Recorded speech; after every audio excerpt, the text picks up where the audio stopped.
Hi, my name is Caitlin. I miss my West Springs family. Anybody that's listening, I hope that you would find some encouragement in this Monday moment. I am going to read from notes because I don't really know another way to do that. So hopefully that's okay. And I'm in my garage, which is also my school, my office, my gym, my recycling center, and a bike storage facility. So it's very multi-purposed. I'm hiding from my family, so hopefully I can get through this. What I've been struck with recently is just how sneaky the devil can be. With this pandemic, of course, we see a lot of uncertainty and stress and illness, fear, separation, isolation, loss of jobs and homes, loss of control, and even of lives. But where Satan isn't as successful as he would like to be at bringing us down with those big, obvious losses, then I'm finding what he does is he does it in a subtle, sneaky way. He does it by telling me I'm failing. I am not enough. I'll never catch up. He does it by allowing us to focus on our distractions and creates a path that is seemingly filled with obstacles and full of all these shoulds.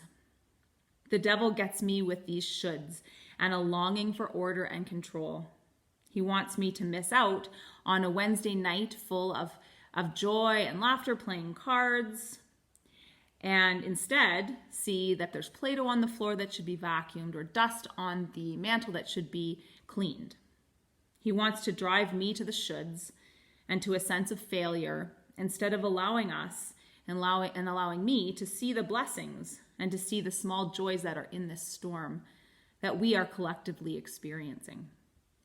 If we can shift from focusing on the distractions, the fears, the longing to fix what is outside of our control, and instead be reminded that the truth of the gospel shines most brightly in the dark times, then we can say, not today, Satan.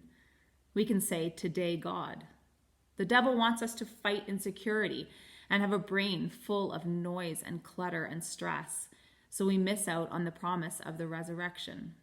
It is the resurrection and life everlasting that tells us what lies on the other side of COVID and even on the other side of death. If we cry out for help, if we offer thanksgiving, if we say, today, God, Satan also hears the praise and the prayers and trembles.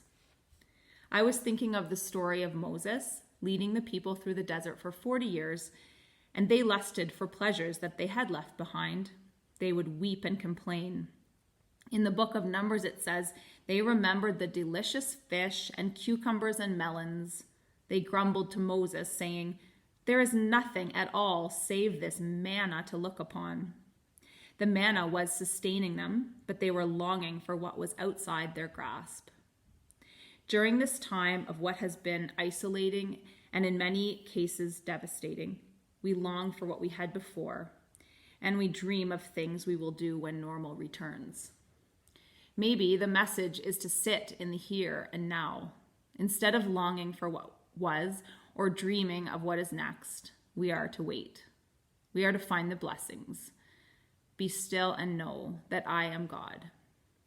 We are to gather whatever the manna is of the hour or of the day and give thanks to God for sustaining us, even if the sustenance looks and tastes differently than we desire. Maybe it is bland or boring or scary.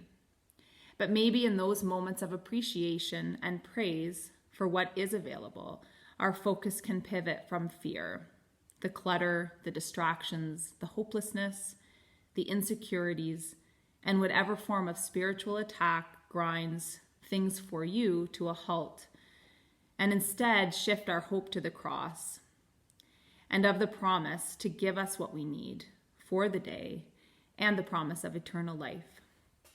I am reminding myself to pray and praise in these times, to bring every thought captive, like we're told in 2 Corinthians 10, 3-5, and seek out God's strength in small doses. Gather my manna for the day. He has promised to sustain me, and he has promised to sustain you. Have a great week, and I look forward to seeing you all again soon.